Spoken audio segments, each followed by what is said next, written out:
Hello, welcome back. Now, 3 years on from the death of the wanted singer Tom Parker, his widow Kelsey is continuing to raise funds and awareness for people living with brain tumours.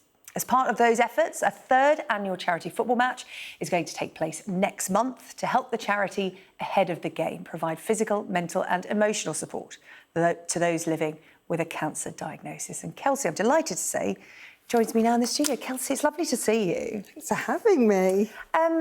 Let's talk about all the good things you have been doing in Tom's name since his passing. And I know that this really helped you in the early stages, didn't it? Having something to focus on, fundraise and channel all of that energy to. Where are we 3 years on in your efforts? Especially the first year when we lost Tom, I felt that I needed to do something.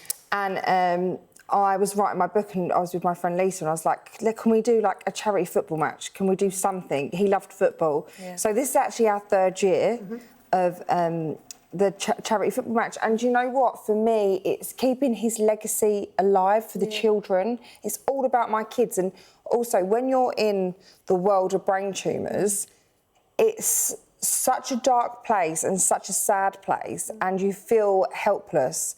You know, brain tumours only get 1% of national funding. Yeah. It's shocking.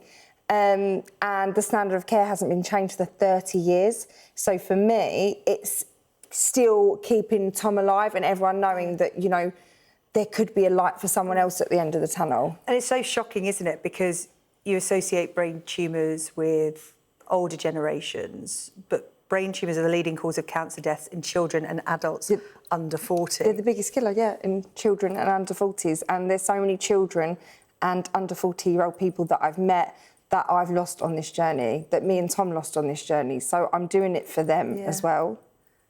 That must be really hard as part of that community because you enter this world, like you said, in a really dark place. And you, Tom, and your family were so open about his diagnosis and his journey.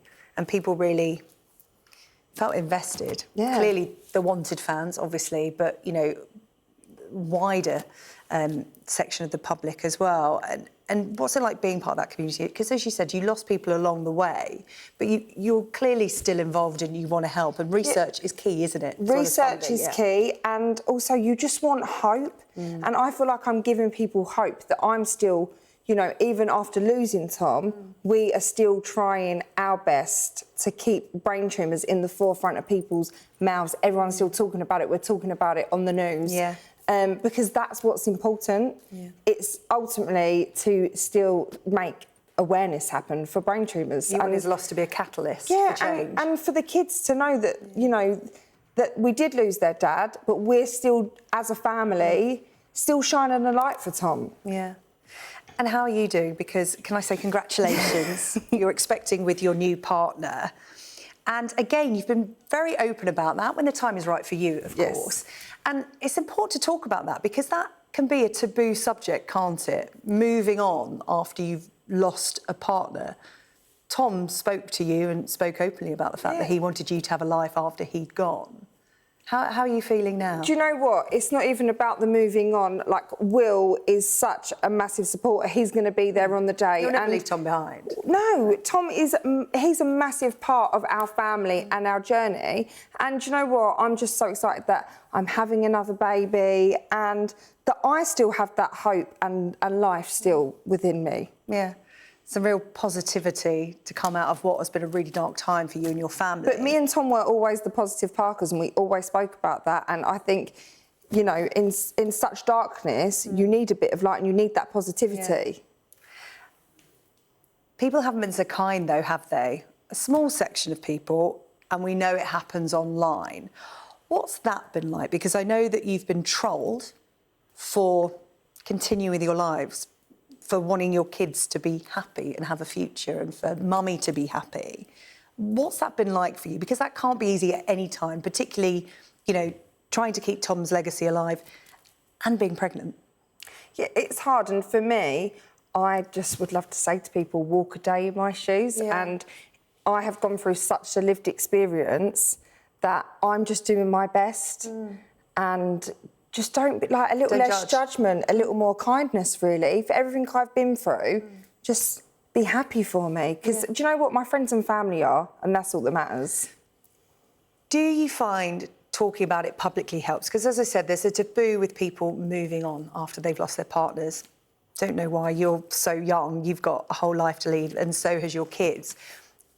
Do you find that there are people getting in touch with you, supporting you and thanking you for talking about it openly? Because, like I said, you know, it's uncomfortable for people to talk about sometimes. Well, people, as a nation, we hate talking about grief and death. Anyway, we are useless at talking about that. Only just learned to talk about cancer. Yeah, openly. literally. So for me, I am doing it for the fellow widows out there that it's okay. And if you don't feel like you're at the right place where you can move on, then that's fine for you. I'm doing what's best for me and my family and what's making us happy. My kids have gone through such a massive loss by losing their dad. Let's give them a little bit of happiness. You know, Bodie was 18 months when his dad died. Yeah. He's now 4, and you've got Aurelia 5, and obviously a little one on the way. And just in terms of, you know, parenting through grief, I would imagine that's pretty tough as well. It is so tough, and it's every day. We still talk about Tom every single day in our house. But yeah, it is really tough, and it's actually saying the right thing, the wrong thing. Yeah. Let's talk about the match. It's at Bromley FC on the 10th of May, for those who want to go and watch. You've got a lot of celebrity players involved, and you've had so much support from Tom's bandmates and those who are in that showbiz world since his passing. Talk to me about what's going to happen on the day and how people can get involved. And do you know what I'm so fortunate about? That people are coming back each year. Yeah. So we're obviously doing something right because the footballers all want to come back and they all want to be a part of it. But I think we celebrate. The day is a family fun day. We've got bouncy castles. We've got face painters.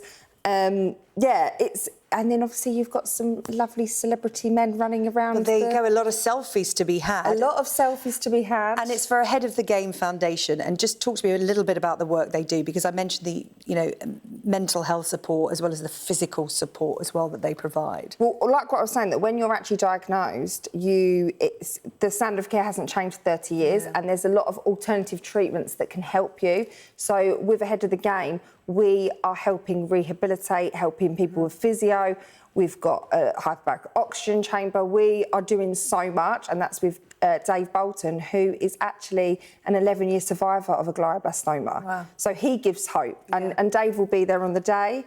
But even I'm working with Grove Gallery, who are amazing, and they've supported me for the past 3 years now, putting this match on. Yeah, it's good to have the friends and sponsors to carry you along the way. Where can people get tickets, Kelsey? They can get tickets via my Instagram or on the Bromley FC website. So, and there we go. OK, Kelsey, thank you so much for coming in to talk to us. Good luck with it, and good luck with the new arrival. You've got 2. This one will be a walk in the park, won't it? Kelsey, thank you. Kelsey Parker there, thank you so much. Remembering Tom Parker from The Wanted and supporting his legacy, supporting others who are living with brain tumours.